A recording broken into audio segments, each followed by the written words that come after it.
Hi,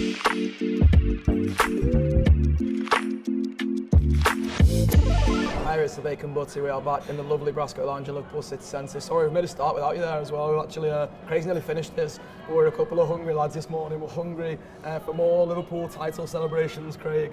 I enjoyed yesterday so much, like everything around the game. We can obviously get into more sort of particulars of the atmosphere within the game and how it changed at a certain point due to a certain player, but like before the game again, like seeing everyone dressed in red, the weather being the way it was, like it's the same thing this morning in Liverpool. The sun is just like shining. It feels like such a good time to be in Liverpool and be following the Reds. Yeah, it was just a continuation from the Spurs game. It was the celebrations continuing as they did at Chelsea last week when it was just a party in that away end, and you see the balloons and the number 20 and the new song for Arne Slot and the Chiesa song, which I've seen people online are like baffled by, but like, you know, at the end of the day, it's just making noise for Liverpool. I'm well into Dan Fields in, by the way, for that one, because that was a fucking belter. But it's just been a party, hasn't it? And I think that the weather's helped. Like Liverpool has been sort of 18 to 20 degrees. It feels like since Liverpool have won the league.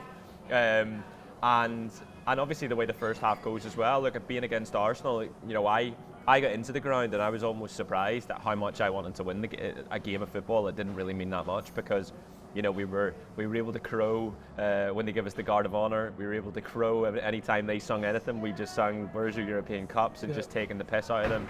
And there was no retort. There was no comeback for them because we're the champions, as we shouted many times yesterday. It felt like they took it well. Like I was in the Annie Road turnstile, was like closest to the away fans, and to be fair to most of the Arsenal fans, like walking out and stuff, there's loads of people just like screaming champions at them, and they all just seem like they were, well, mostly having a laugh anyway, which is like, you know, fair play to them, fair play for even coming, because I'm not sure if I'd have been a part of like someone else's title celebrations, especially travelling across the country to do it. But it was such good fun. Like I want to shout out the Chiesa song in particular because like you've definitely spoken on rap shows in the past about like, you know, when a new song just gets going and it feels like the start of like a moment, and of course like this moment started really, you know, a little while ago now. It started with Liverpool 2.0. It started with, you know, almost the Bring the Championship Home in May song returning and things like that. Like now we've got this new Chiesa song, and listen, whether Chiesa is a part of the next phase of what Liverpool do or not is by the by for me right now. That song is absolute bounce, and on the concourse at half time yesterday I put the video out on my social media. It was on the Anfield Wrap social media as well. Just for the whole half, there was like pyro going, everyone was bouncing up and down on the concourse. It was almost like there was people who were sat in the seats at half time who went, hang on, what's going on down there? And then more people came down to just like join the party. It was absolutely unbelievable, and that's what it's all about ultimately, isn't it? Like you mentioned that some people are baffled online about the song. I don't give a fuck about who's baffled about the song. Really. Like the song is brilliant. It celebrates the Reds, and the Reds are champions, and that's all we want to do is celebrate them. Yeah, massively. I said to Gibbo we need to go down at half time because I said like the half time during the Spurs game was one of the greatest half times I've ever had. Yeah. And it was a completely different stratosphere. Do you know what I mean? There's nothing that can compare to that. But it was almost like people had gone, well, that was brilliant. Let's do that again. Like the sun's still shining. We're still all wearing red. I was still wearing white. You know when Virgil authorised it, didn't he? Yeah. He's not the boss of me, Josh. And so you know it was just a continuation of the celebrations, and it's a fucking belter. Like it's an unbelievable song. It's you know, I loved seeing the video. When I come out and I was like, was that just the cop? And then I saw the video you put up in the upper Annie. It's just everyone having a brilliant time. You see in them, I know you were in Pokes last night, and you know, it's funny, isn't it? Because there's all this fallout online around Trent and like who's booing and what journalists are saying, and this ex-pundit thinks this and that.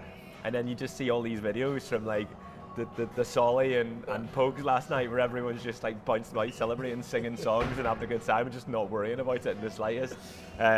Loads and loads of fun, and something I probably didn't think about when I thought about what it was going to be like to be champions, that you get to be you're the champions every weekend and you're the champions every day. Like every day there'll be moments, and I'm sure everyone's the same, where you just be sat and do something, bit of work or whatever, and it'll come into my head, Liverpool are champions, and you're like, oh, you know, all's right in the world. Yeah, and as long as we're in a title race next season, I think we're probably going to be champions. Well, we will be champions for a year, literally, but we'll be able to celebrate it sort of that way every week as well. And obviously Liverpool's not going to be showered in sunshine every week. Obviously there's going to be things that sort of interrupt the momentum at times, which brings us on to the Trent substitution yesterday. I just thought it was possibly a little bit naive from the manager. Maybe the first time he's displayed a little bit of naivety this season, because I don't think he understood the strength of the feeling. He's maybe just wanted to, you know, put his own stamp on it, be like, I'm the boss here. You know, I want to bring this player on because I want Liverpool to win this game of football.